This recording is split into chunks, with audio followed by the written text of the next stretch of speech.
What's up? What's up? What's up? We're back live and in full effect Yeah, on super YouTube and fucking Twitch. excited. Super excited. Without further ado, let me start this off. All hail the Knights of the Gimmick Table, where we spit the truth at the infamous round table and your feelings get left at the door. I am Boogaloo, and this is my brother LowRyda, and we are the Dead Presidents. Welcome to episode 22 of Knights of the Gimmick Table. What's going on, everybody? Thank y'all for tuning in. First things first, let's pay some bills. Yeah, let's do it. Shout out to Cicadas for our awesome intro music and Charles Redmond for making that video for us. All right. Oh, Sleeves.com. Sleeves, if anybody in your family is an athlete, hook them up with Sleeves. Go on the website, Sleeves.com. Sleeves offers great stuff from armbands, arm sleeves, headbands, knee pads, compression shorts, compression pants, compression shirts. I love mom headbands. Even the dirty boxers. So if you or anybody in your family is an athlete, hook them up with Sleeves and use our promo code MWAPOD for your 10% discount. All right. And healthvape.com. Health Vape sells healthy vaping alternatives. Pick yourself up some of their healthy products, vape and pod products, using the code MWAPOD for your 10% discount. Yeah. All right, man. Well, without further ado, let's introduce our boy. But let me just say something quick before we bring our boy in. Hey, everybody in our network is excited to be back live with you. So don't forget. I mean, we got 7 shows now. When we left, we had 4 live shows. We added 3 live shows. Now we got a total of 7. So you can catch us probably any day of the week. So you have us, Knights of the Gimmick Table. You also have us on Wrestling with Sports with me and Chung and King Mega. You also have that's on Wednesdays. Yeah, Wednesdays 8:00. Wednesdays at 8:00. You also have what is it? Killing the Business with the 3 Kings, Angel the Kingpin Medina, King Mega, and Burger King Glenn Sexton. You also have Shooting the Shit Uncensored with the Aussie podcast machine Pierce Austin, and you also got Get Funk with Alan Kwee Funk. But you also got the NXT Roundup with Glenn Sexton and Pierce Austin, and also the Funkin' Kingpin Show with our boy Brad Owens, Kingpin Angel Medina, and Alan Kwee Funk. So guys, go back and let's get it popping, man. Start watching these shows. Yeah, definitely. Make sure y'all tune in. Make sure y'all like the shows, subscribe, do all of that stuff, man. We do appreciate everything. And you can follow us on Twitter and Instagram, MWA World, and on YouTube, MWA Podcast Network. And obviously, if you're watching us on Twitch, twitch.tv/MWA World. Yeah, we're trying to monetize, trying to get paid. So come on, guys, subscribe. Yeah, hook us up. Hook us up. We would appreciate it. Word. But without further ado, guys, we're gonna bring in a good friend of Pierce. We did not forget Shooting the Shit. I said it, and I called you the Aussie podcast machine. Calm down, boss man. All right, let's go. Bring it in. All right. Without further ado, our homie. Oh, there he goes. I hear the crickets in the background. Well, that's because I'm on. That's not just the food for the animals, but that's probably because the audience is like, wow, I'm done. I know Mikey said your audience would drop a lot faster than when he was on, but trust me, Mikey, I got you beat. So what's going on? Well, the artist formerly known as Kaide, formerly known as Kaide Lothbrok. So hey, let me ask you a question. What was the deal with the name change? I mean, Stockade was given to me by NYWC. I'll be honest, man. Like, I never really liked it. It just never really fit me. How'd you get who gave you the name? Shane and Mikey did. Shane and Mikey did it. What's up, brother? They wrestled with some guy named Damian Stockade, who was like a big fat guy. So they were like, oh, let's give the big fat kid the big fat guy's name. Because that's how creative some people are. But anyway, let me tell you something. They used to come up with some creative names for people. Sometimes, yeah. I mean, and then some funny names, because there was a lot of funny names. Yeah. But, yeah, Poop Shoot Pete. there you go. Jesus, that's a name I haven't heard in so long. But you know what it is, man? Like, you get into wrestling and, like, you know, you always have these ideas of what name you're going to be. And they're like, you're going to be, if it was supposed to be Damien Stockade, which was like, all right, that's pretty cool. And Damien Dragon, I guess, I don't know if he had a problem with it or if they were just like, we can't have two Damiens. So it just became Stockade. I don't think he had a problem with it. He probably didn't. But, you know, I was greener than goose shit. So I probably was like, But the fucking ring announcer at the time called me Stockade Joe. I was like, dude, I'm like, that just sounds like Samoa Joe. So it was Stockade. And it was Stockade for a long ass time. Right. And then, like, you know, I lost 145 pounds. And I was like, I don't think I look like a Stockade anymore. So Danny Moff was the one that hit me up and was like, hey, man, this Stockade thing, he's like, it's not working. And then, you know, everyone knows my heritage and family's all Viking stuff. So the Vikings TV show is still popular. He was like, yo, why don't you use the main character's last name and just shorten it to Kaide? Yeah. And that's literally, you know, Caide's still familiar. And I was like, I'll throw that Viking last name. I was already doing the whole Deathmatch Asgardian thing anyway. But yeah, if it wasn't for like Danny Moff, it probably would still be Stockade. And like I said, it just didn't fit. A Slim Stockade. Hey, yes, Slim Aid. Put that last comment back up, Sean. Hey, Yagi, you gotta try this, my new hot poppy sauce. Caliente. What the fuck? But yeah, man, that's shit. The names that some people come up with is pretty interesting. What was your first name, Chung? the Kid Chunk Kamikaze. Nice. Then it got changed to what was the other name I had? Well, bro, I broke in with some fucking characters, man. I broke in with a guy named Mike Spinelli. He got it off of a Disney cartoon. I remember Spinelli. The Angus brothers, because those two poor ass motherfuckers would come in eating the goddamn Burger King Angus burger. Yeah. And then they had like the old ambiguously Spider ribbed them and made them the fucking that cartoon from SNL, the gay duo. Whatever the hell it was. Yeah, he made them that color tights. Who I don't even remember who else broke in. It just the names were fucking. My old tag partner was Scyther, named after a fucking Pokemon. Like, you know, what was that? What was Scyther after? A Pokemon. Okay, all right. Yeah. Hey, we saw him about a year ago. We did a show for him. Can we ban Mega from the room? I don't need Mega's undercover racism ruining my interview. Oh man, here we go. Here we go. I try to get it out of him. You know, every time I ask him. You don't have to try hard. I'd be like, is it different between black athletes and white athletes, and then set them off. Oh yeah, that's all it takes. Oh shit. Yeah. So yeah. You did come in with some. I remember your class. You had like the most interesting people in that class. That shit used to be funny. I remember who was the Angus brother with the curly hair? It was Billy and Danny. I think Danny was the one that was more jacked. Billy was the one that was more athletic. So I think Billy had the curly. I can't remember, man. I haven't seen them. One of them got stabbed. That's all I remember. Like, they quit, came back. One of them got like shanked in a parking lot over like a couple bucks or something. I remember one of them was like, one was good, one was really good, and then the one with the hair. I think that was Billy. I think Billy was the one with the curly hair. He used to be bad. Like, he used to fuck shit up. That Mikey used to they destroy him. Dude, see, that's like Mikey's training back then. Like, fuck, man. I remember one time he wanted us to run the ropes, leading with your left. Yeah. I couldn't do it. And I remember, dude, he fucking lost his shit, grabbed my bag, threw it out of the building. I was just like, what? Like, just insanity. And then I remember, like, we would do fucking shark bait.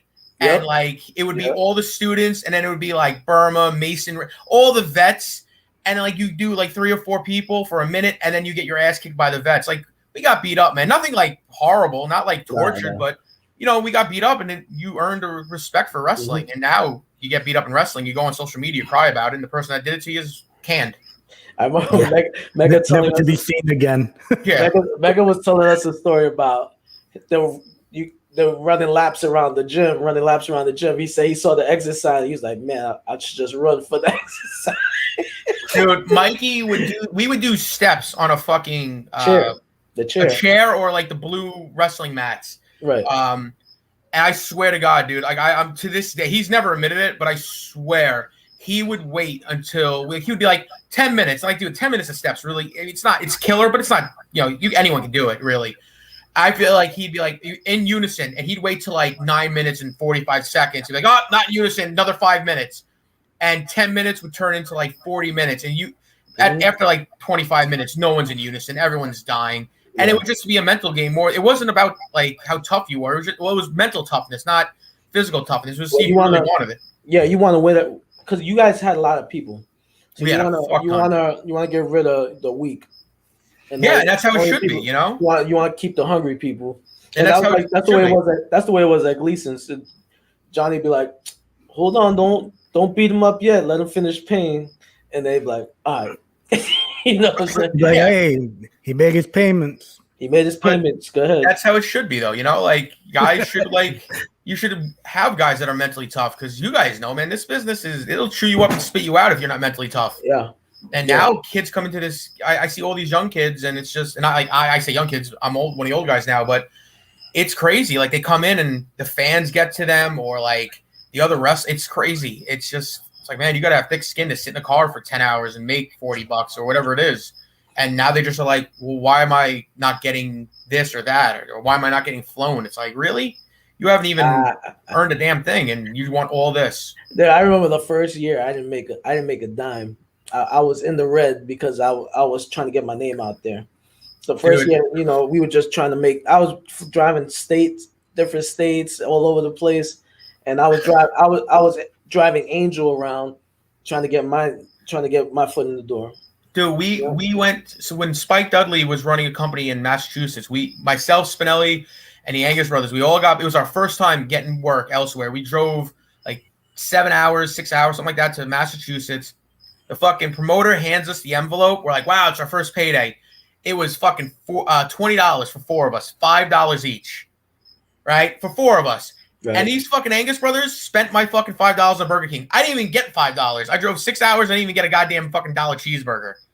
Okay. But I was happier than a pig in shit, man, because I was getting to do what I love, traveling and wrestling. Right. Like, it wasn't about the money. It was just the fact that, like, wow, I'm like, to me, it was like graduating that next level. Like, wow, I'm not wrestling in my home promotion. I'm actually traveling and whatever. So now these, go ahead. Yeah, no, go ahead. I'm getting finished. Yeah, I'm just saying, like, now, like, I go to shows, or I see these kids, and some of them are like 4 or 5 months in, and they're getting flown in to like Florida or this place or that place because they're willing to do death matches or whatever, but they haven't earned, they don't have that respect of like grinding it out and making those shitty paydays or singing those cars or, listening to like, there's no more vets like, you guys like you and Mega, like there aren't really many guys like that around anymore. It's very strange. Yeah, we had to take our money and do something with it. Well, there you go. Yeah, we had to stretch the dollar and come to Florida. Not the money that we made wrestling. Piers Austin has a question for you. He wants to know what inspired you to start doing deathmatch wrestling. Just try to get a name. Yeah. No, I mean, look, I grew up like probably a lot of us. ECW was the shit. Everyone watched ECW, at least in the Northeast. ECW was like our thing. But I mean, a lot of it I didn't get into, despite being trained by Mikey and doing a few hardcore matches. I didn't ever think like, oh, I want to be, Onita or fucking Pogo or any of those guys. It happened because of just trying to make a name for myself. I was 380 pounds. I'm not a good looking guy. I look like, I'm a fucking chud. I had to make a name for myself, and the opportunity came to do a couple matches with Matt Tremont, Matt's like the fucking king of this.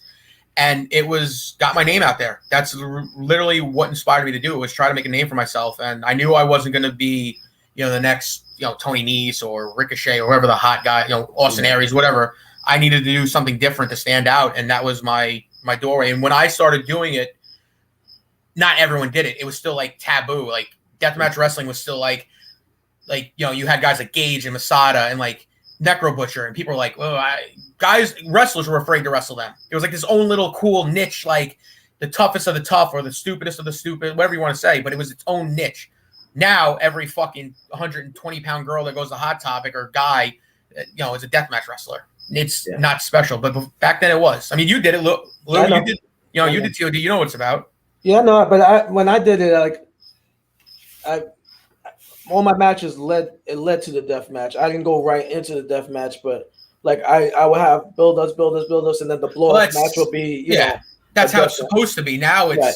now you watch it, it's just like wrestler A versus wrestler B. Let's go through every fucking pane of glass. And it's like I watch like these no peace shows or these no ring death matches, which I'm not really too fond of because I don't understand it really. But these guys, basically a fucking backyard show. Yeah, I mean, they're wrestling with no ring, whatever. I mean, like, guys are getting flown and making money. I'm happy for them. But I had one bad experience where the leg of a table went into my tricep, and I got like a hole in my tricep. And I mean, it didn't stop me from, it wouldn't stop. Raver's one of my best friends, dude. He's got no feeling in, I think, his left hand because of a light tube fucking damn near slices arm. I wouldn't fuck with the light tubes because people get the filament from the inside of the light tube will mess you up. Yeah, it's crazy. But like I was saying, like now instead of like building the death match to like dude, when you were doing death matches, 200 light tubes was like holy shit. Yeah, that's now guys are going through these light tube glass contraptions that are just like it's insanity. And they're like the opening match, and then the main event's like you're not shooting somebody or running them over with a car. What the fuck are you gonna do? It's just become very oversaturated, and it sucks. And it's part of the reason why I was like, I'm only gonna do I'll do them for Matt and very few people, but right. It's rough. It's hard now when you got 100-pound girls doing it, which by all means, but then they're wrestling guys like they're wrestling a guy like John Wayne Murdoch. It's like, dude, you're 250 pounds wrestling this girl that's 100 pounds in a death match. Like, it's crazy. Yeah. So let me ask you a question. So what is your boy? What's his name that you just Tremont doing now? Matt's running his own place, man. He's got the Hardcore Hustle organization, H2O. Okay. He's got a school, and he's about to, dude, honestly, like I think Matt's about to have one of, if not the biggest independent wrestling show of all time. It's him and Onita in a baseball stadium, and they're, from what I understand, it's going to be like, I mean, when Onita first came, it was a big deal, but the explosions sucked. AEW didn't knock it out of the fucking park. From what I understand, From what I understand, this isn't H2O with Onita. It's Onita's FMWE, whatever he calls it now, and H2O. And from what I understand, Onita's own pyrotechnic guy, whatever you want to call him, is coming in to do it, and they're doing it at a baseball stadium. So I think this is going to be like the only time, as far as I know, that like the real deathmatch explosion type matches are going to happen. When's that happening? It's on Halloween this year. It's a 3-day weekend. There's a best of the best type tournament. Yeah. Then there's Matt Tremont's deathmatch tournament, and then there's the 31st, which is FMW H2O. Okay. So I mean, they booked the baseball stadium. It's got to hold at least a couple thousand people, so it's going to be huge. Matt Tremont, if you're listening, Pierce Austin wants you on this show, shooting this shit uncensored. I talked to Matt. He's so busy, man. He's busy. Get your ass on the show. Let's promote this Onita thing. I'm sure it'll happen. Yeah. All right, man. So I understand you had a fallout with NYWC. You care to talk about that? Yeah, we'll talk about it. I mean, look, NYWC, it is what it is. You guys work there. It was a very, very different place when Mikey was there full time. Yeah, when I was there, to me personally, when we got there, that was probably the best. To me, that was one of my favorite places to work. Dude, I love the place. And it was because of you guys. It was because the young talent and the kids always wanted to work and they wanted to learn, and nobody had egos. It was just fun to be there. It was. I mean, look, I haven't been there in a few years. I don't know what's going on. I've heard a lot of people have come and gone, not just me. But it was a great place to learn. It was a great place to grow up in the wrestling business. I mean, getting to learn from Mikey and then guys like you and Mega and Barry, and then you had Raven, Foley. I mean, there's a list of who's who. I mean, Hawkins, Ryder, I mean, it was insane. And there was a point. I think I was Hawkins and Ryder's first match because they were the Rat Pack. Listen, man, you guys came in and it was like, holy fuck. Like, you guys came in and Mikey put the fear of God that you like. It was like, you guys had that New Jack, and there was always like, Homicide would stab people, and like Mikey's like, you fuck with these guys, they'll fucking put you in the hospital. Like, he put you guys on there, like literally the way Mikey put it, like, you two were gonna come in there and start stabbing people, like it was just like a gang fight. Like, it was crazy. Fucking Like, Mikey. nobody was intimidated by Jay. Jay Lethal's the whitest black guy I ever met. Nobody's intimidated by Mega, and I know he's gonna get mad about it, but no one is. But like, Mikey had you two pinned as if you guys were like straight out of the fucking Clink fucking gang bangers, like, and then you guys came in. I think it was like 2 months before the circus, and you beat the living dog shit out of people. And then the first time I actually saw you guys work, you decided to kill Nuke. That was good. So like, just from the get go. Yeah. I remember I was at the Psycho Circus. Yeah, you guys split fucking Nuke's head open. And the best was me and Spinelli were holding up the cage because it didn't go up right. And I just remember going, what the fuck is happening? Yeah, and then zipper head. Yeah, and then Mikey came to me and Spinelli, and he was like, who do you guys want to work? We were like, the presidents. He's like, oh, you're not ready. You're not ready. He goes, I'll kill you. I'm like, oh, okay. So, yeah, you guys had a reputation. But no, NYWC was great, man. Like, I'm not going to say anything bad about it. There are a lot of things I don't agree with that happened. Basically, at the end, man, I think I overstayed my welcome. I did everything there was to do. There was a lot of shit that was going on there. Listen, they could say whatever they want, but everyone that was there knew that the place was a business, but it was also very much a clubhouse at the same time, which doesn't always lend itself to the best environments. There was a lot of drama. There was always guys being pitted against each other for no reason. Like, they pitted me and Nice against each other for no reason. I never had animosity towards Tony Nice. I love the kid. I'm so happy he's gotten to do what he did. Yeah, Matt Maverick. There you go. There's another fucking phenomenal name. But shit like that, just stupid things that just made no sense. Guys would fight and argue and just stupidity. And it just came down to, like, I did the circus. I was gone. I asked to take off. I had the title. And then after I lost and dropped it, which I didn't agree with who I dropped it to. It wasn't anything personal, but I dropped it. It was should have Mega tried politicking, but they didn't want another black champion, But no, it was Bull James. Okay. And but nothing against Bull, but at the time I was with a group of guys, and the Hounds of Hatred. And this kid Mouse was over like fuck, like super over. Hey, say hi to our friend Annette. She's all the way from Australia. How you doing, Annette? She finally made it today. There we go. Look at that. Right. We're getting international plugs here. But there we go. No, this kid Mouse was organically over, like super over. Like, the crowd was behind him. And I was planned on dropping the belt, so I went to the office and I was like, hey, like, we should put the belt on Mouse. I have this whole idea about him doing, he turned babyface, but I had this whole idea of doing the swerve where he was really the leader and this whole thing. And I was told straight up, oh, it's not believable. I'm like, what do you mean? Because the kid Mouse was like 120 pounds. I'm like, fucking Rey Mysterio beat the Big Show. Who gives a shit what's believable? It's wrestling. It's a story.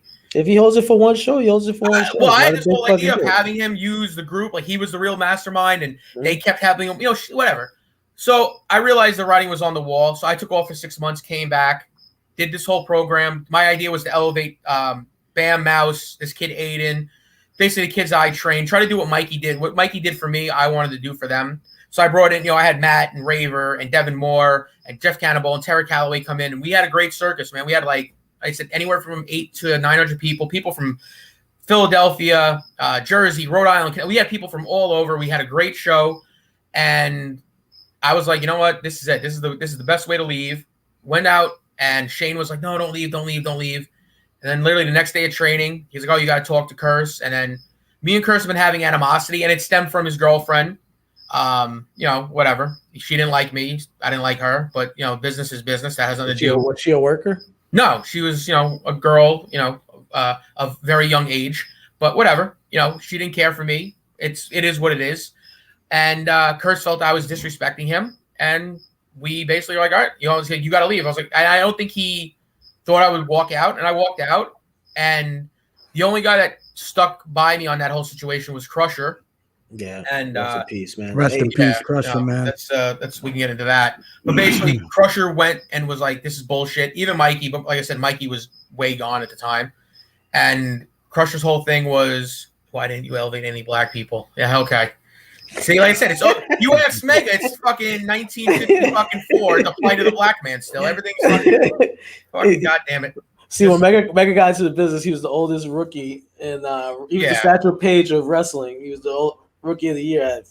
Mega told some story the other day on his on that other podcast that he does with Angel that he wore a black and yellow singlet and he changed because of Shane Douglas. He motherfucked Shane Douglas because he's a white guy telling a black rookie what to do. Don't lie to everybody. We all know you were pissed off that you had to change your singlet. He's such a liar. He is a fucking asshole. Anyway, but no, I don't even know what the story is anymore. Look, even his emojis. I'm surprised the emojis aren't black either. You fucking prick. Fucking asshole. And look, this is what Mega does. He takes everyone's heat because he can't get over on his own. It's why he rode not. He didn't ride Nana's coattails. He fucking jet skied those motherfuckers for a push. Anyway, me and Curse had a falling out. I quit, and then I was gonna do a podcast. Crusher told me to wait to don't put anything out there, and time passed. And Crusher called me one day. He's like, "They're not bringing you back. Fuck them. Say what you got to say." And I spoke my story, and they weren't happy about it. And I actually think Mega was one of them that called me. Was like, "What the fuck are you doing?" I was like, what am I gonna do?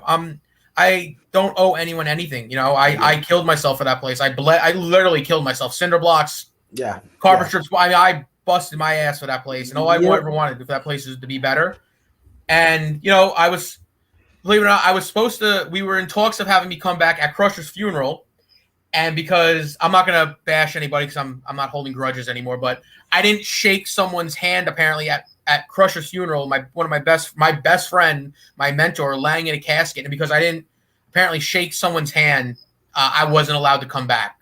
So that's like the level of fucking just pity and it's just so petty. It's like, dude, we're at a funeral. Like, come on. Like, if there's an excuse for not shaking someone's hands when our fucking friend is lying dead in a box, like, come on now.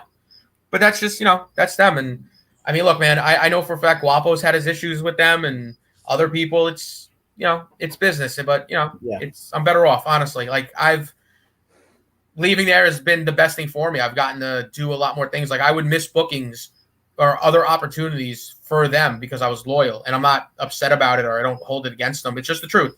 I'm a very loyal guy, and I'm loyal to a fault. Yeah, that was always my problem. Be loyal but I was loyal to the wrong people sometimes. Exactly, man. Exactly. Hey, listen, man. I remember I had me and Guapo had a great match with you and Sitter. Yeah. That was my last match at NYWC. And was it? Yeah, Guapo showed up late. Remember? Yes, he showed up right. I remember getting heat for that. We got heat for that match, not before the match, but after the match. Me and Scyther changed the belts from purple to fucking black because they were like reversed because Ryder and Hawkins. Dude, all the boys like, how dare you? I'm like, I don't want to fucking walk around with a purple fucking belt. Fuck it, they're gone. They're in W. Like, if you think if they really care, let them buy us fucking purple belts. They don't give a fuck. They're making millions of dollars. We're sitting here making nothing. I'm not just wearing a purple belt. Fuck off. But yeah, man, that was fun times, man. We definitely had some good times there at NYWC though. Dude, I remember you guys came to me. I don't know if you guys remember, but which is funny because it's like full circle because I teamed with Loke, but you guys were trying to get DeVito to come in to team with me to work you guys. Yeah. I don't know, it never happened, but I was like, I'm a huge Carnage Crew fan, so that was like awesome. And the fact that you guys thought of me was like huge because I always looked up to you guys because you guys were real and I always liked that style. So that was a huge thing for me. And then I got the team with Loke fucking years later, which was even better. That's pretty cool. Hey, so let's talk about Crusher, man, because I want this guy, one of the greatest guys I ever met, and I think as soon as we came into NYWC, they put him with us as our manager, and I can't say nothing bad about the guy. The guy was great, such a brilliant person. And I don't think he gets, the credit he deserves. Absolutely not, man. Crusher, yeah, he was a gem of a human being. He was the nice dude, a guy that would literally go out of his way for anybody and everybody. A wealth of wrestling knowledge, like ridiculous, like shit. I would go to his house and he'd be like, put some tape on from like the 1972 fucking Georgia. And he'd be like, you know what that is? I'm like, no, of course I don't. And he's like, that's Jake Roberts before he was Jake Roberts. I'm like, awesome. How the fuck am I supposed to? Yeah, I'm like, and it was like the most obscure, ridiculous wrestling knowledge. But dude, from Pancras, the world of like, he had everything. He had gym equipment from fucking like he had the Iron Sheik clubs. I know. He bought gym equipment, dude. Like he was just a health fanatic, a wrestling fanatic. You Like, guys used to work at his house, right? You and man. Benny Martinez. Yeah, he was like quasi Stu Hart. We would go down to the dungeon. He'd stretch us. He'd be like, "Let me show you this thing," and he'd like grab your wrist, twist it in a knot, and be like, "So if somebody fucks with you," I'm like, "Dude, who's gonna fuck with me like that? When am I gonna have the opportunity to do that?" But he was just, and then like all the knowledge from training under Dean Malenko's dad, just, you know, great Malenko. I mean, if it wasn't for Crusher, like I don't know if you guys remember Bruno. Yeah, Bruno, it was you, Bruno, and Benny that used to always be at Crusher's house training. I remember that. So we did a seminar with Dean Malenko, and you know, like I was just kind of in NYWC. I really wasn't doing anything. Neither was Bruno, but we were the last one. Like Malenko had everyone go. It was like Plasma and Barry, Dickie, and this one. Everyone always had a mistake. He stopped everybody. Crusher's like, Bruno, stop, go, and we just worked. And after Malenko's like, you're the only ones that he put us over. Like we were like, none tomorrow, pulled us aside, talked to us. And if it wasn't for Crusher, I don't think I would have finally gotten not the respect, like the recognition. Because I always at NYWC always felt like I was like liked, but I was never given the not respect. It's like they always looked at me as a student, you know? Stop. I'm going to stop you right there. I'm going to stop you right there because you did get to wrestle the Warlord. Oh, Jesus Christ. You got to team with the Warlord. I wrestled the Warlord. I fucking wrestled Doink, which was a fucking horrible experience. The best one was Bundy and fucking Santana. But yeah, I had the whole gimmick with the LJN figures. Oh, and Christ. Yeah. To the match. You know, I grew up watching like ECW and then Japan wrestling, and that's how I pictured my career going, wrestling with fucking Spider with LJN figures. Fucking great. Exactly. Yeah. Exactly. The match happened, bro. Listen, I kicked out of the flying burrito and I blew up King Kong Bundy because I kept popcorning for him on his punches. That's my claim to fame. But yeah, man. Let me ask you a question. What? I know where this is going. Yeah, I see it already. Fucking assholes. Hey, what's up? Luke, that's my son. Up? That's my son. He says, yo. Hey, by the way, Foxy said she wished we had more time working in NYWC. I've told Foxy to come back, man. I'm in Jersey. Come on. She can come back. Fuck, we don't need Damien. Just bring her. Bring the kids. Fuck it. Oh, damn. Hey, did you team with the Warlord or you wrestled? No, I wrestled the Warlord, you asshole. You know for a fact I didn't team with the Warlord. Don't even try it. So let me ask you a question. So after he put you over the Warlord? No, he dropped me on my fucking head. The guy is the size of a fucking billboard. I was 240 pounds. He dropped me on the head with a powerbomb. And then Shane's like, I want you to win with the full Nelson? And he's like, no, I'm going to powerbomb him. And he literally dropped me on my head. Yeah, I was going to ask you if he gave you the full Nelson. Do you remember what happened after that, after getting powerbombed, though? Yeah, I remember having to take him to dinner and you assholes calling me like 600 fucking times. And I'm sitting with this guy the size of a fucking Buick looking to kill me. Because, dude, I grew up all the way out east on Long Island. I don't know shit. I don't know where I was. This was before GPS. Shane's like, yeah, you go here, make a left, make a right. Dude, we drove in circles looking for a fucking shenanigans because he wouldn't eat. Because he wanted his steak. He needed a steak, right? No, he had like 3 fucking chicken sandwiches.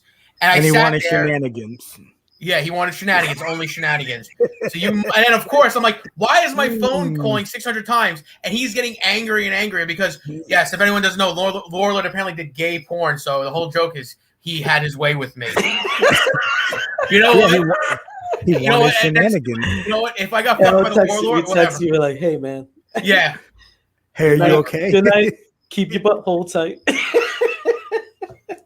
Listen, if he would have gotten me a push, I would have done it probably. Oh no! Oh man! Oh shit! Hey, it's happened before.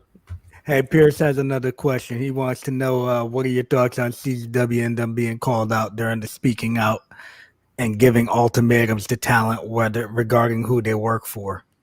It's stupid. I mean, let me ask you a question. Weren't you on Pierce's show? Yes. Pierce, stop asking the questions on our show, man. But go ahead and answer him. Look, man, nobody, unless you're under a contract and you're making fucking money, nobody should tell you who to work for. For real. You know why? Like, look, man, if I'm friends with a promoter and some other guy's like, hey, I want you to work for you, but I find out the guy's like, fuck this guy, fuck his fan, whatever, that's different. If I have a personal relationship with the guy, that's different. But, you know, look, you can't tell we don't make fucking millions of dollars. And, listen, DJ is his own worst fucking enemy. I like DJ. I don't have an issue with DJ, but DJ is not really a good businessman. It's why CZW is basically non-existent. I just saw a photo today that their dojo's back up.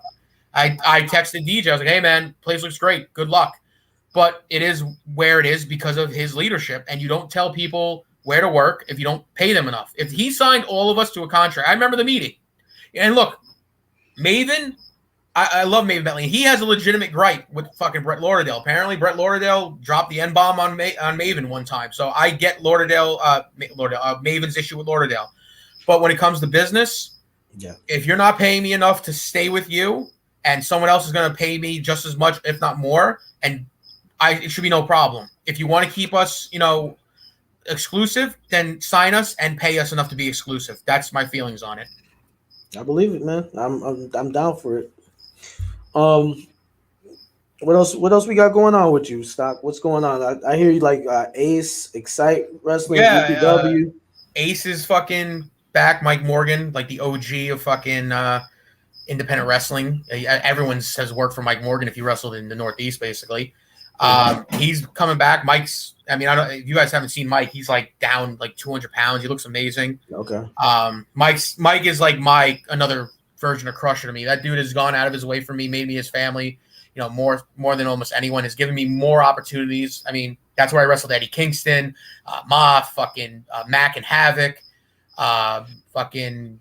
James Storm. Havoc. Yeah, man. It's another one, man. It's another one. It's crazy, man. Every time I turn around, fucking Daphne was a couple weeks ago. It's just, it's insane. But Mike's coming back. I wrestle for a company in Binghamton called Excite Wrestling, which is like, who runs that?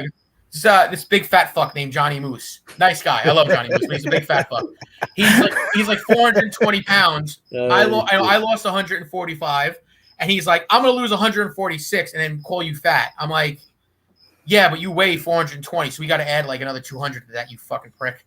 But he runs a great company up, and he's literally got a spot in a mall, which is like really cool. Yeah, that's cool. Then I work for a company in Long Island called VPW. That's run by this guy Johnny Radio. Who's running it now? The guy Radio, not Donnie Bon Jovi. This guy Radio, who was his ring announcer, he took it over, and he's doing a good job, man. Yeah, we worked there for a little bit. I know Pusha worked there for like a second too. Yeah, we worked there for a little bit. It was all right. Yeah, it's a place that's 10 minutes from my house. Is Ricky Reyes still working there? No, Ricky's not there, but all his students are. Like the one I guess everyone would know would be VSK. Yeah, he's been doing like Impact and stuff. I worked him when he was brand new. Him and who's that? Was it Kopakuchi Kona? I think something like that. Oh, fucking not Keikoa. I know you're talking about K Katana, right? Some fucking Kupatana. There you go. Yeah. Look, man, they've been their past 3 shows that they've run since being able to has been like 200 plus, so it's been good. And then just working for Matt, working everywhere I can, basically just trying to do this for reasons I don't know why I still do this. I have a house now. I have a fiance, basically. I have a step kid, and I don't know why I fucking do this shit. That's awesome. I'm all grown up. You're growing up. Trying. Yeah, you're just beautiful, more beautiful than ever. Yeah, man, you look fucking amazing, bro. I'm super proud of you, man. Tell us about this weight loss, bro, because this is crazy, dude. Me and you, how much you weigh? I'm 239. Okay, right, so you got me by like 4 pounds. Good. I can call you fat now. Yeah. No, man. I'll call you Spockade now. Boogalou. I'll call me Slopcade. So I met this girl who literally like changed my life. I wouldn't go to the doctors like I was just an idiot, but like I was like 384 pounds, but when I'm going to the doctor, she's like, you got to go get blood work, get all this nonsense. And like, I've been type 2 diabetic since 2016. Okay. And I was just like, fuck it. That's my life. Whatever. But I went to the doctors and she, because of her, and the doctor was literally like, listen, if you don't do something, you might not make it to 50. And I was like, okay, well, fuck. And, I started doing it. I've always been into working out, but would quit, never see results. I just wound up talking to a nutritionist, got on a program, Started taking the gym a little more serious, and honestly, like, it's gonna sound crazy because it really sucked, but the pandemic was the best thing that ever happened, at least for me, in terms of the lockdown, because it gave me something to like focus on. I didn't have to work. I didn't have to do. I had that 3 months of where I just focused on my diet and working out, which is what I needed.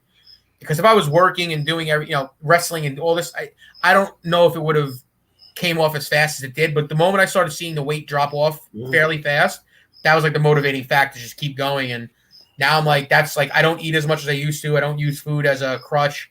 And then like, I think 2 months ago, I'm off like every medication I was on. So that was the goal, is like to not be on this fucking medication and be like, they call it remission. But I don't know. That sounds kind of shitty when you have people that are in remission for cancer. Yeah. But that's basically what it is. And I'm still technically diabetic, but I'm not on any medication. So like my blood sugar hasn't gone past like, I think the highest it's been in almost 6 months has been like 117, which is like beyond perfect.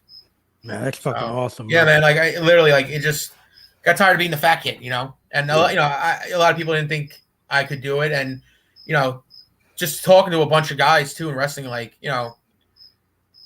what am I going to do to stand out? I got to change. I got to do something. And, nobody wants a big fat guy on TV. They already got plenty of those guys. I'm not a Fala. I'm not, an super athletic big guy where I can be doing all this crazy stuff like a Vader or a Bam Bam. So I needed to change. And I'm trying to use this as get some sort of attention to see how serious I am about wrestling and like trying to do this. Good, man. Good. And then people go and get canceled for saying shit on Dark Side of the Ring and fuck up my opportunity. But let's not talk about that. Yeah, that's a tough spot, man. Like you gotta be super cautious on what you say nowadays. Even if you're just fucking speaking your mind and your own fucking opinion on something, even shit that you ain't got nothing to do with, you gotta watch what the fuck, You can't say shit anymore. Yeah. So do me a favor. Say. Yeah. Yeah. Do me a favor. Tell me about this Bruiser Brody Cup you got coming up. So it's obviously it's a tribute to Bruiser Brody. We did one, I think like 2 years. I've never heard of that guy. Bruiser Brody? Yeah. Yeah, he was just some guy that didn't do anything in the business. Yeah. Who'd he be? Only thing I heard is he was a football player or something, right? Yeah, I'm sure. And I'm sure Mega will chime in that he was some racist too. He ran around with a chain and beat black people if he asked Mega, I'm sure. Right, Mega? Anyway, no, we did. This guy did one 2 years ago. That I don't know if I can say his name because he's canceled, but Tommy Dreamer, he won it. And it was awesome, man. Shit. It was awesome. Yeah, it was in Philly. It was really cool. Abby was there, Stan Hansen. It was awesome. It had a great crowd. How's Abby not canceled? Getting people hepatitis. He sells fried chicken. I don't fucking know. Did he have a fried chicken joint? Some shit. Canceled. Yeah, he has a barbecue place that's no good. Yeah, but he was there. I won't eat there. I don't want hep. Yeah, I'll take a rack of ribs. Hold the hep. But it was a good show. It really was, and his wife was there. Did you work it? Yeah, I was in a 4-way. I actually have a funny story about that because I actually watched DJ Hyde get his ass kicked, which was because I was actually the best story, and I'll shit on DJ because everyone does. It was myself, DJ, Tommy Dreamer, and this guy, Dave Dawson. The Dawsons, they were in NWA for like a little bit. The two big guys. Oh, yeah, okay. Yeah, so it was the bald one, and we were sitting in the Gorilla, and Dreamer started telling old stories about working Kali and all this. I shit you not, dude. I don't see any New Jack tournaments. I wonder why. You see this motherfucker always. This covert fucking racism of his. Jesus Christ. Oh my tournament's happening. God. Anyway, basically, Dreamer started talking about working Kali, and DJ chimes in about, I work Dolly. And I'm literally sitting next to Dreamer, and I just kind of look over like. You say he worked Ali? His Kali's name is Dolly, apparently. Like, I guess is his real name. Yeah. And Dreamer goes, oh, yeah, where? And DJ starts talking about how he wrestled him in India. And I'm just, like, sinking into the seat more. I'm like, what are you doing? Just shut the fuck up. And then in the match, he lariats one of the Dawsons in the face. The guy no-sells it, goes, I'm going to fucking kill you. And DJ grabs Dreamer and goes, we have to go home. We have to go home. We have to go home. And Dreamer bumps him, crawls over to me, and goes, don't move. Let's watch the show. and the DOS, dude, this kid like soccer kicked DJ in the face. Like it sounded like a watermelon. I don't know how he didn't break his nose or jaw, but like it was like Gallagher hitting a fucking watermelon. Mega Gallagher was a white comedian who smashed watermelons. Relax. We saw Black Gallagher. Yeah. Black Gallagher's awesome. Oh, sorry. Anyway, yeah, I watched DJ get his ass kicked. But the Brody Cup, it's in Texas. It's going to be awesome. Masada is in it. Gangrel. That's actually my first round opponent is Gangrel. But I think James Storm, C.W. Anderson, Dan Moff.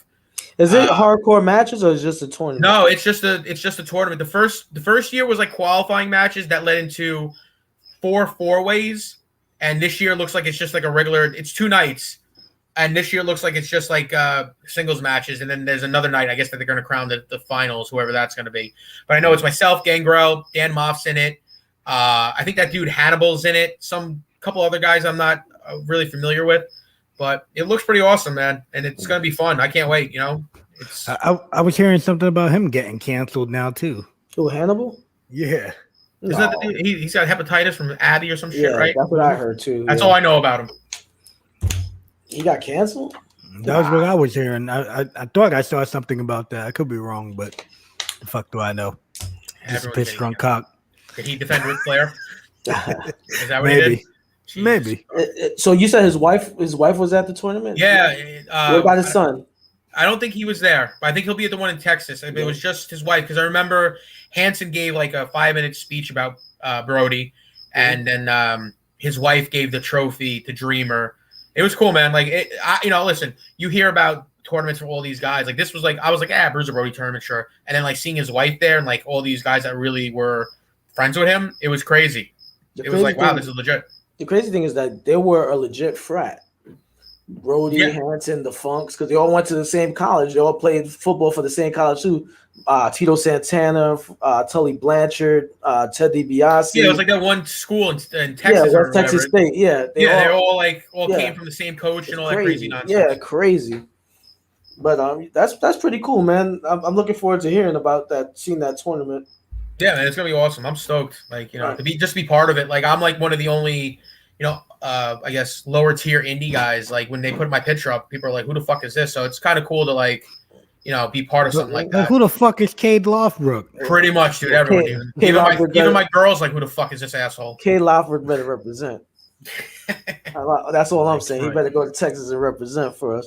Hey, so we're winding down now. I want to change it up a little bit.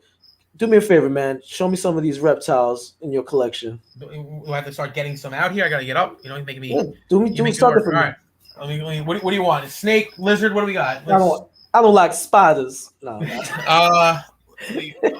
guy's right next to me. Yeah.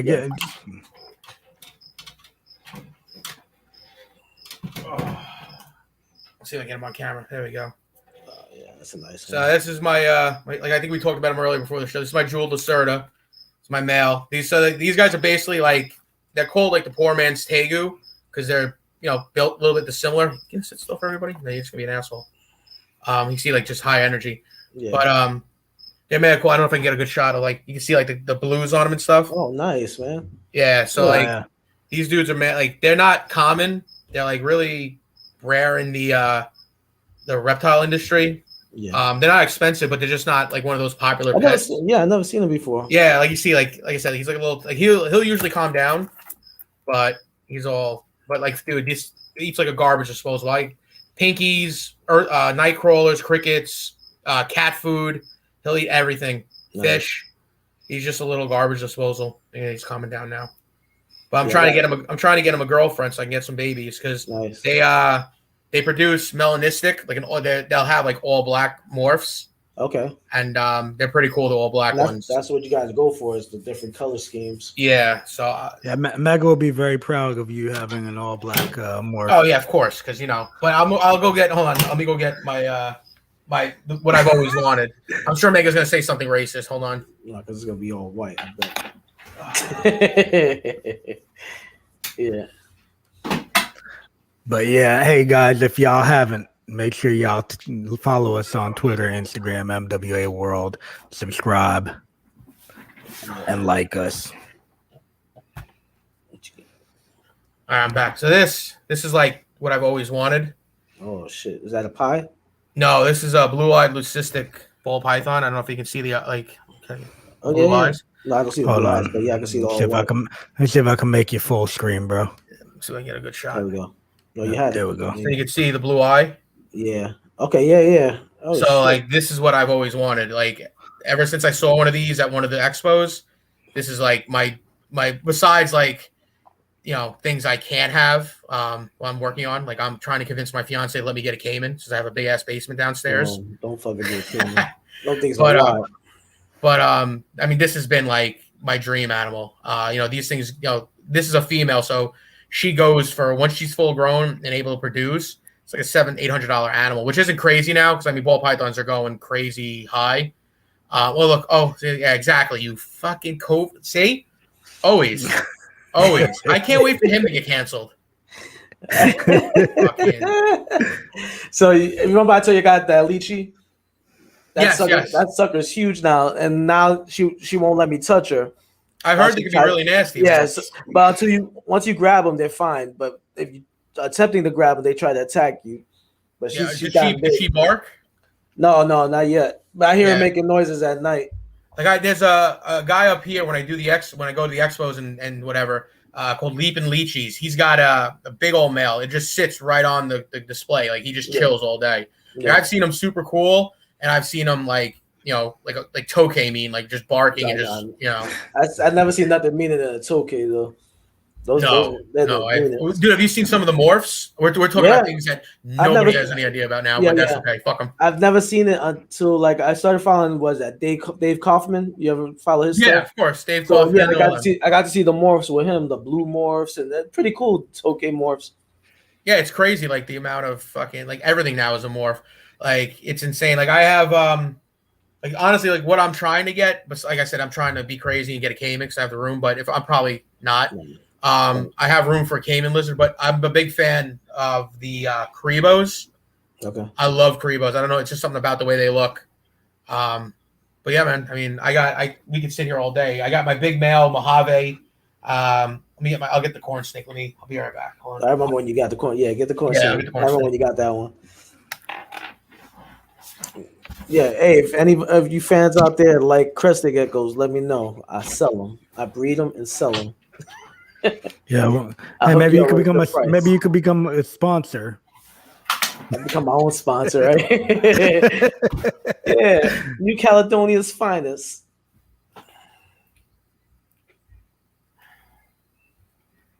Yeah.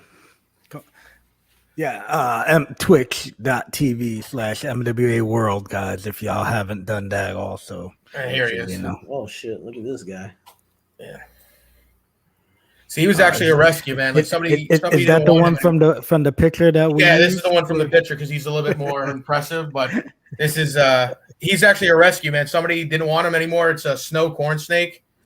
And he's awesome. Like when I'll do Boy Scout stuff like for my girls' friends and stuff. Like he's usually the one that I bring because he's impressive.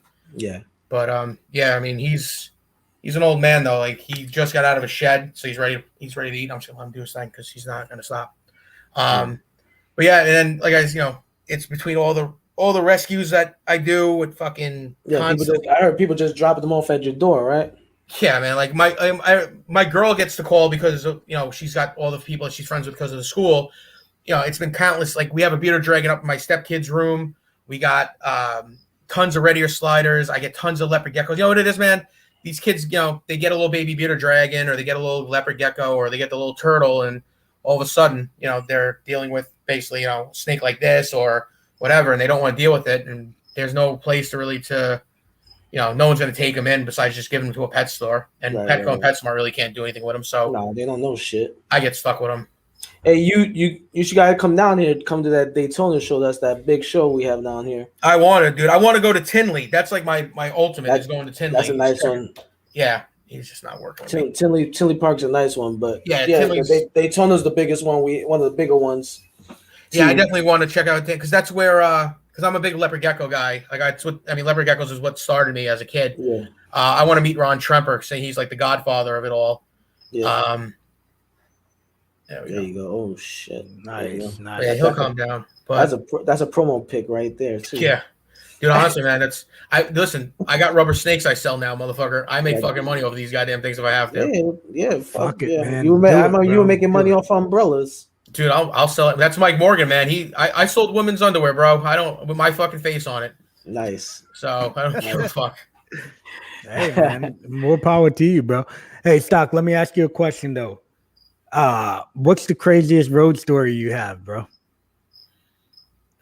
I mean, in terms of what, like funny or just ridiculous? Hey, listen, don't get yourself canceled. Yeah. But I mean, I got a few. I guess I did. Oh fuck, he's not wrestling anymore. I was in. It was with me, Mikey, Tajiri. We were up in for a company called 2CW. Okay. And it was a 2-day show, and Tajiri the whole fucking time was like, not didn't speak English. Yeah, like broken English, right? Kayfabe in English. Kayfabe, motherfucker. Yeah, so speaks perfect Spanish. Yeah, so he had a guy from Australia, this guy named Rion Fujiwara, and his student Kodama or something like that. But they were like his translators, and the whole weekend was just ridiculous. But they Mikey and Tajiri wound up working. I think they were supposed to wrestle the Young Bucks, but they canceled. They wrestled the Chris Brothers. But after Tajiri, we were going to get food. So we were like, where do you want to go? He goes, maybe Tim Hortons. Like, what?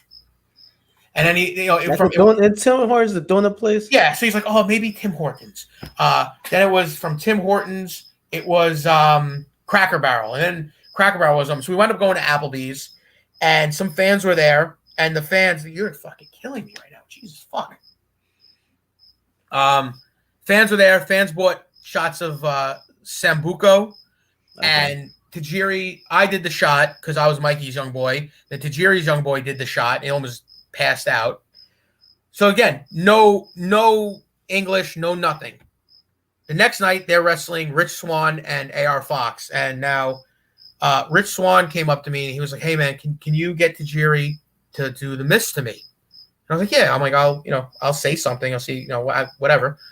So I told Mikey, and Mikey told Tajiri. But somebody gave Tajiri the Iggy about AR Fox. I don't know if you guys know what Fox did back in the day. Yeah. So somebody gave Tajiri the Iggy, and Tajiri was like, oh, no touch.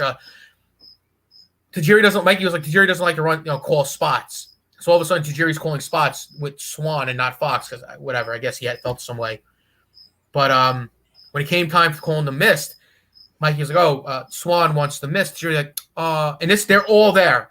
Tajiri goes, maybe not to him. He too black. Maybe to him. He gay. He like mist. Dude, I hit the floor. I was in tears laughing. I'm like, what the fuck? They work in the match. You know that spot where Tajiri ducks and then throws that back kick? Yeah. Dude, I don't know if somebody stiffed Tajiri. I don't know what happened, but Tajiri kicked AR Fox's head. It sounded like a gun, and it looked like death. They do the match. They do the miss. Everything's cool. We go to Fridays. The promoter's buying shots, and Mikey's like, I can't drink with Jack. I can't, So I'm drinking with Tajiri, and he's just like shots. Like it's just Jack after Jack after Jack after Jack. We had to drink pretty much a bottle. Tajiri goes. He's got some girl. I have no idea where he got this girl from. He's yelling, "This is my Sabrina!" Like just completely belligerent. We go outside because Mikey's like, just follow him, make sure he doesn't get in trouble. He's peeing underneath a Dick's Sporting Goods sign. He goes, oh, look, Dick.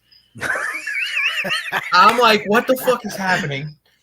We go back to the hotel, and this motherfucker turns to me and goes, Stockade, thanks for taking care of me, and shuts the door. And I'm like, we wake up the next day in front of Mikey's room, my room, and Forge was with us. There's a bottle of wine and fruit. And it's like, Mikey's that's what they do. It's like, thank you for taking care of us. But no English. He didn't speak English to anybody. And besides probably Mikey. But at the end of the night, after all this chaos, he turns to me and says, thank you for taking care. In perfect English. Yeah, like, I'm like, this kayfabing motherfucker. Yeah. But just watching him turn in front of AR Fox and go, no, maybe miss to you. you're gay, you will like it, was just ridiculous. Just like I on the floor because he was pissed. The reason why he was pissed, and I remember it. You know how the Japanese are. It's very about respect and elders. Well, they got there, and they were late. Whatever. It's Mikey and Tajiri. They can be late, but nobody got up to give him a chair. They literally Tajiri was laying on the floor. So I think he felt as should he felt a certain way about it, and I think that just kind of. And then he was watching Swan like doing being Swan having fun, but yeah. I mean, that's one of my safer stories. I mean, I've had road trips, I like it. So that's awesome. That's a quality fucking story, bro. All right, man. We're gonna start wrapping it up here. Stockade, thank you for coming on, man. If you don't mind, we're gonna kick you out and put you. Hold on. Stockade, you got any? That's right. You want to plug, bro? Anything? Yeah, man. October 9th, VPW. You can check it out at vpwwrestling.com. More importantly, and nothing against VPW, but the return of American Championship Entertainment's the big thing. Mike Morgan, you guys know him. I know you guys have worked for him. Mike's a great guy. And, honestly, the biggest thing, because it's going to be the thing that everyone's going to be able to see, trying to get him from going underneath the tank, would be the Onita show with Matt. That's going to be on, I think, IWA TV. So that's going to be huge, man. If you're a deathmatch wrestling fan or just, a wrestling fan in general, seeing Onita in the States doing what he does against Matt, it's going to be epic. So I definitely check that out. All right. Hey. Definitely. And where could they find you, bro? Twitter and Instagram is Kaide Lothbrok, as it's spelled here. And Facebook is Kaide Lothbrok as well. And, follow. And Twitter, it's a lot of reptiles and gym pictures, man. So if you'll get sick of seeing my fucking face. Also, Pierce Austin, if you can, get this guy booked on Deathmatch Down Under. He looks fuck. Get me to Australia. Like he needs a vacation. I want to go to Australia, man. I want to fucking go play with some fucking saltwater crocodiles and shit and see them. Make it happen, Pierce. Throw his name out there. There we go. And is Mega still? Can we just bash Mega for a little bit? You guys know it might be past his bedtime. Yeah, it passes bedtime. He took his Geritol. Yeah. You know how Mega got his gimmick though, right? He stole that shit from James Earl Jones and Coming to America. I had a feeling that's what it was. Yeah. He's not a creative bone in that motherfucker's body. But so. Hey man, thank you for coming on, bro. No man, I appreciate it, guys. Thank you. All right, man. We're gonna try to get you back on after that tournament. Yeah, man, absolutely. So we can talk about it. Absolutely, man. All right, brother. Later, thank you for tuning. Thank you for coming on, man. Appreciate it. Hold on, Mega. Hey, hold on. Look. Oh, see, black emoji. See, there it is. You fucking racist. All right, brother. Later. All right, guys. We're wrapping it up. Hey, if you didn't hear us earlier, we're back live. All 7 shows are live. Subscribe to Shooting the Shit Uncensored. Nights of the Gimmick Table. Nights of the Gimmick Table. Get Funked. Killing the Business. Wrestling with Sports. NXT Roundup. And what's the other one, Chum? The Funkin' Kingpin show. Jesus. Bro, I had to think, man. You're fucking spitting them all out. I had to think for a second. Hey, guys. Check us out, YouTube, Twitch, subscribe. We got micro content, like and subscribe. Hey, I want to give a big shout out to all our brothers over there. Brad Owens, Travis, all you guys behind the scenes that work very hard for us, man. We appreciate you guys. Charles Redmond and my whole team, man, our whole MWA team. Angel, Mega, everybody. All y'all work your asses off, and we do appreciate everything y'all do, guys. And we out. All right. Well, on that note, let's say goodbye to our sponsors. Wait, what the fuck? What happened to your sponsor? Wrong button. Wrong button, bro. Sleeves.com. Check it out. Get all your sleeves needs. Arm sleeves, head sleeves, dick sleeves, everything. Use the promo code MWAPOD for your 10% discount. All right. And how about some Health Vape? Health Vape sells healthy vaping alternatives. All their products have no nicotine, no harmful or addictive chemicals, and they are vitamin infused. So make sure you pick yourself up some of their vape and pod products using our code MWAPOD for that 10% discount. And where we at? Why are we not? I don't know what you're doing. Anyways, Annette, thank you for tuning in today. And where is Blue Eye Brandy? We're gonna have to send out put out a bolo on Blue Eye Brandy because we haven't heard from her in God knows how long. But hey, Blue Eye Brandy, if you're out there, we miss you. Come back. Shout out to G Sanchez for coming back on too. Yeah. Thank you for tuning in. Annette, And everybody that tuned in, Pops, Lucas, Mega, Yagi, yes, Yagi Sauce. Thank you for tuning in. Piers. Who else we have? We also have Foxy. Yeah, Foxy. Shout out to all of y'all. Abby, Thank y'all for tuning in. Oh yeah, Abby. Thank y'all for tuning in, everybody. We do appreciate it. And on that note, see you next Wednesday. See y'all later.